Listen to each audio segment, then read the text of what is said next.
அஸ்ஸலாமு அலைக்கும் வரஹ்மத்துல்லாஹி வபரகாத்துஹு.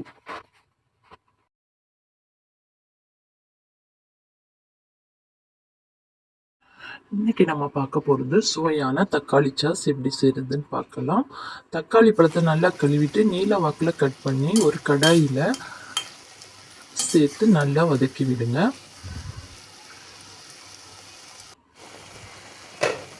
குறைந்த தீயில வச்சு ஒரு 5 நிமிஷம் நல்லா வதக்கி விடுங்க.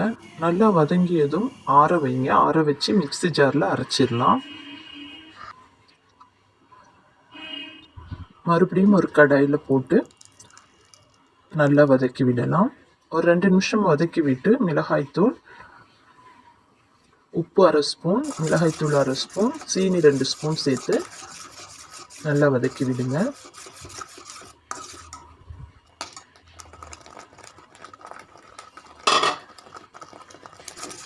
இதோட வினிகர் 2 ஸ்பூன் சேர்த்துடலாம்.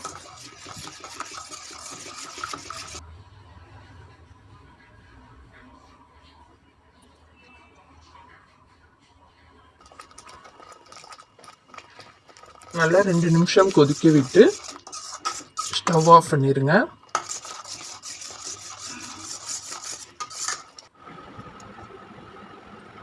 சுவையான தக்காளி சாஸ் ரெடி ஆயிடுச்சு. நீங்களும் இது போல் சுவையாக செய்து சாப்பிடுங்க இன்ஷா அல்லாஹ்.